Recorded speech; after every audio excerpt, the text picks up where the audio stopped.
I always recommend that when you take debt or when you use a credit card, always use it for something that you know is going to generate income for you.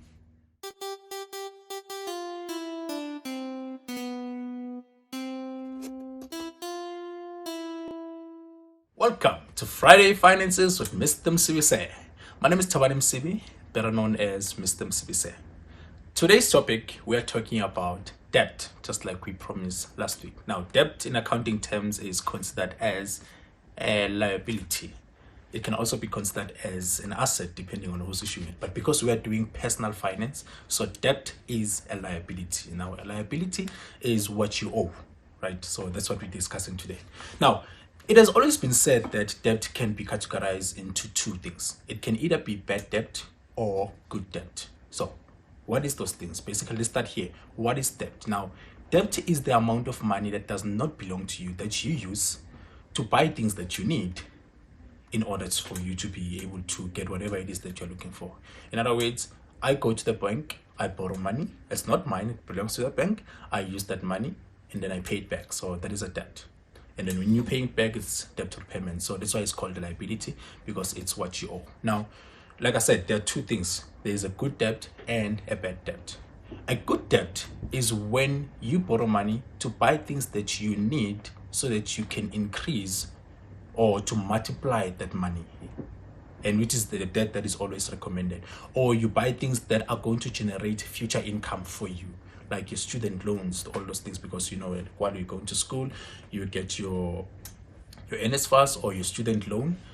Those things are going to be the amount of money to pay for your academic fees, and then in the near future you're going to be able to repay it. So that's a good debt. Same thing with buying a car that is going to generate income for you. That's also considered a good debt. Now, a bad debt is a debt where you buy things that you do not need, things that you want on credit, which is, now that one is a very, very, very bad debt, right? So that's what we're going to be trying to differentiate between the two things, a good debt and a bad debt. Now, we're going to start from the very beginning, where everyone usually starts when they start working, or middle class, but once you start getting employed, the first thing that comes to your mind, or the first thing that the bank will call you about, is a credit card. Now, growing up, I've always been discouraged. I never liked the credit card. Actually, I didn't like the credit world. I just wanted to buy things in cash, but I was not aware of the role those things actually play in my credit score. Right now, so your credit score is a report that shows your credit standings or your credit history. It's the relationship between you and debt. You are in a relationship between the debt, so that's when they score you to tell you how good you are or how bad you are. So last year, when I was planning a vacation to Cape Town, I booked everything, all the flights, and then when it came to me hiring a car, I noticed that all the car hires or all the car lenders wanted me to put in my credit card details, and I didn't have them. So I called the companies and told them that I don't have a credit card, but I can be able to pay off whatever it is that they need. And then they said, no, we are unable to help you. So I was like, okay, so now I'm being forced to get a credit card.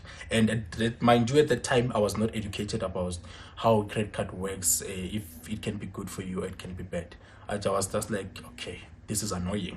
But then I went on and applied for a credit card. I was given a credit card and I was happy. I was able to do the bookings.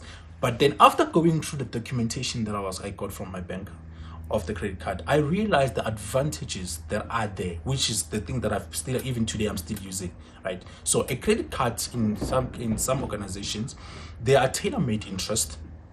So not everyone has the same interest. It's tailor-made, depends on your credit score. And other banks, they offer you that 56 days payment, which means if you use the money that's in the credit card and you use that money, you got 56 days to pay back that money without interest. Now, for me, that was an opportunity, a huge opportunity, because I was like, oh, okay, so I can increase my credit score by using my credit card on a monthly basis, using the amount of money that I was already planning to use for other things. In other words, for money I was planning to use for my fuel, or amount of money that I was planning to use for my grocery, my black tax and everything. I take that amount of money, but all that money is going to come out from my credit card, and then I move that money from my account to my credit card, which means I just do a transfer between the two, because I'm building that relationship. And I noticed a huge change when I was checking my credit score. My credit score has always been very good now, because I'm like, oh, okay, by using the same method of that credit card. So I'm using my credit card in a good manner, in what I consider to be good credit. I increase my credit score doing that. And it also assisted me when I was trying to buy shares in other companies, because I didn't have the funds that time. Then I saw, okay, I can use my credit card because it has funds. I use those funds in the credit card. I buy those shares, and then month end, when I get my money from my other incomes, that money goes back to the credit card. So in other words, I hardly pay any interest on my credit card. It's just money that is able to assist me. So when you find yourself in a situation where your credit card now becomes a problem, just like the credit bureau has already said, that a lot of people who are under credit review. Now, credit review, for those people who don't know, credit reviews are companies that help you pay off your debt by closing all credit transactions that you have. And also that affects your credit score, because it means you are struggling to pay off your debt. So when that happens, or when that process happens, so when you notice, you'll see that a lot of people who are struggling to do those things are people who have credit cards, and their credit cards have a lot of money, and people who have more than one credit card. So it then becomes a problem as to how to balance off those two things, because as to what is it that is needed and what is it that you don't need. Because I don't see the need why a person should have more than one credit card. That becomes a problem, because once we have more than one, that it's a problem. We should be teaching a habit of saying have more than one asset that generates income, not more than one liability that takes away money from you. So it is that thing of saying, okay, now we see these things, and then there's the credit bureau will then say it, okay, people who are going through the debt review are people who are so and so, people who are now struggling, we then help them. So they start by cutting out those things. So it is important that when you have a credit card, know your interest, know the payment period within that allows you to not pay any interest, and try by almost all means to use a credit card as less as you can. If you know that you're going to be struggling to pay it off, do not be happy by the fact that in your credit card you got 30,000 rand, and you go and blow off the 30,000 rand thinking by month end you're gonna pay it back. Or be in that mentality of saying, in the credit card I'm given 12 months to pay it back. Because that 12 months, yes, you're going to pay back that 30,000 rand in 12 months, but you're going to pay it back with interest, unnecessary interest. So you only use your credit card as part of emergencies. If there's something that my dad told me, was that one. He only used his credit card only and only for his emergencies, because he didn't have an emergency fund. So, which is something that we always argue, me and I, because we're like, you need to have emergency funds. I was like, no, my credit card is my emergency funds. But I didn't like that method, but it worked for him because he was able to pay off his credit cards. Now, a method that I've seen that works, I also found it on the web last year, actually no, 2 years back, when I finished university and studying up my life. I had a lot of store accounts, now there and there, contracts there and there, and I realized that I've accumulated a lot of debt, a lot of unnecessary debt. So I wanted to pay all of them off. That's why when getting a credit card last year, I didn't have any debt. So I wanted to pay them off. So when I was going online to find out the methods that I can use to pay off my debt, I came across a method that is known as a snowball method. A snowball method is a method that allows you to arrange all your debt from the smallest to the biggest.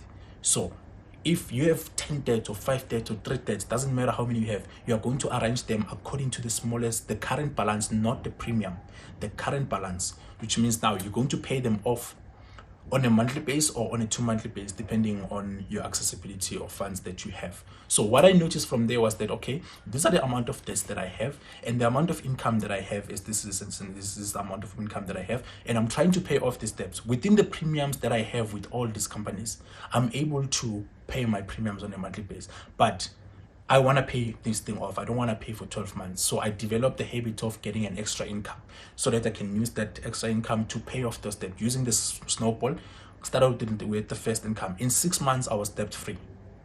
Starting in January to June, I was debt free. So because my trip was in July, that's when I didn't have all those things. I was in a smaller glitch of not knowing exactly what to do. So a snowball is also a process that I've been using with a lot of my clients to say, okay, I understand that you have debt and these are the premiums and you are happy with the premiums, but since you have cash that is accessible, let's use that cash. And it's been working with almost all my clients who, when we started, they had a lot of debts, because we use those methods to say, let's cut this and this and this and this and this and this, because we're not gonna lie. truth be told, the reason we are not moving forward as people is because of debt. And it's understandable that we do not have funds, so debt becomes what we rely on. But it shouldn't be what we are going to rely on till the end. That should be able to help you for that moment so that you can be able to get on your feet and then you move on. So we're in a process where people can't survive without borrowing money, either from the bank or either from a friend or either from and that's a habit that is within them, but it has to stop. That they need to learn that those kind of debts, they cannot help you. I always recommend that when you take debt or when you use a credit card, always use it for something that you know is going to generate income for you. Right? I'm in a process where when I bought my car, I bought it on credit, but not even once have I ever paid for my car from my own pocket. I knew when I bought the car that I'm going to be buying the car on credit, right? And when I bought the car, when people were telling me that my car is a liability because a liability is anything that takes money out, I just laughed and said, yeah, in your eyes it's a liability, but in my eyes it's an asset, because when I got my car, my income tripled. And I knew that by doing that process, the debt was going to repay itself. That was the process where I knew, because I already learned that if for you to understand what debt is, if the debt you're taking is good or bad, understand if can you use other people's money to make your own money, or can you use other people's money to make yourself more miserable? Because that's where you need to differentiate between the two. Are you using people's money to make more money for you, or are you using other people's money to deplete your own account even more? So those are the things that I want to share with you. I want you to look at them, think hard and long if the kind of debts that you have are good or bad. Try use the snowball method so that you can be able to pay them off, so that you can be able, like I said, remember when we started, we did say there is a formula to wealth, and we may not be there, but we are doing by all means to ensure that we get there, because it's not a just one day kind of thing. It is a process that we are going through. So it's one of those things. So that is covered by you understanding what is it that you need to do, how to pay it off, and what is the processes that you'll do. Thank you for being with us tonight. If you enjoy what we're sharing with you, please comment. If you'd like us to cover other topics, share this with other people that you think will benefit from this. See you next time. And next time, we're going straight to investments. Adios.